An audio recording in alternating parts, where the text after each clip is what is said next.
ఉగాది పండుగను దేశంలోని పలు ప్రాంతాల్లో ఉన్నటువంటి హిందువులంతా విశేషంగా జరుపుకుంటారు. ఇది తెలుగు నూతన సంవత్సరము ఉగాది పండుగను ప్రతి సంవత్సరం చైత్రమాసం శుద్ధ పాడ్యం నాడు జరుపుతారు. ఉగాది అనగానే అందరికీ గుర్తుకు వచ్చేది ఉగాది పచ్చడి, పంచాంగం. దాంతోపాటు ఉగాది రోజున ఏ దేవుడిని పూజించాలని కొంతమంది సందేహపడుతుంటారు. ఆ రోజున మనకిష్టమైనటువంటి ఏ భగవంతునైనా పూజించవచ్చని వరంగల్ నగరానికి చెందిన అర్చకులు మణికంఠ శర్మ తెలిపారు. చూసుకున్నట్టుగా అయితే ఉగాది రోజు ఏ దైవాన్ని ఆరాధించాలి. ఆరాధితో మనశ్చైష్ణు శుద్ధైర్దేవ సురాదిభి. ఏ దేవుడినైనా ఆరాధించమని ఆ పరమేశ్వరుడే చెప్పాడు. పుష్టిగా ముందుగా ఏవైనా మనం పూజ చేసుకున్నా, ఇంట్లో ఏమైనా అర్చన చేసుకున్నా, లేకుంటే ఇంట్లో ఏమైనా వ్రతాలు చేసుకున్నా, ఇంట్లో ఏమైనా పెళ్ళిళ్ళు చేసుకున్నా ఇష్టదైవాన్ని నమస్కారం చేసుకోవాలి.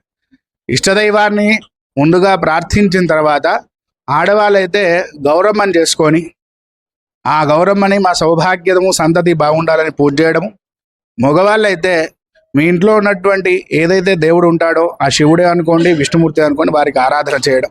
ఏ శుభకార్యం తలపెట్టినా మన ఇష్ట దైవాన్ని నమస్కారం చేసుకోవాలి.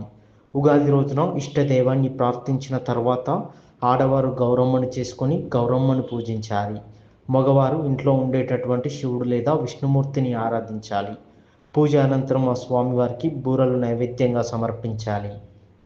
భక్షభోజ్యాలు, ఎందుకంటే మన కొత్త సంవత్సరం కొత్తగా వచ్చినాం కాబట్టి స్వామివారికి బూరలు వీటితో నైవేద్యం పెట్టి అవి మనం తినడం అనేది కూడా ఆనవాయితీగా ఉన్నది కాబట్టి వారికి నైవేద్యం చూపించి మిగతా కూడా అందరికీ పంచి మనం కూడా తినాలనేది ఆనవాయితీగా ఉన్నది.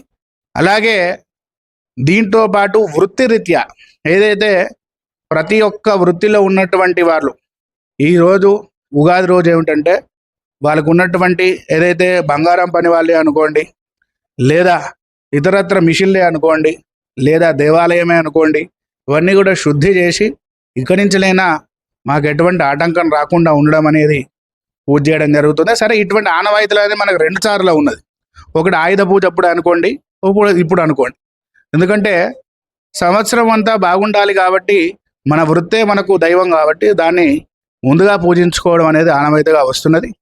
ఈ విశ్వావసునామ సంవత్సరం కూడా మనకు కూడా మన వృత్తి కూడా బాగుండాలి, పాడి పంట కూడా బాగుండాలి. ఎందుకంటే జనాలందరూ కూడా చాలా ఆలోచనలో ఉన్నారు. వాళ్ళకు అంచనా మెరుగు మాత్రం మంచిగానే జరుగుతుంది.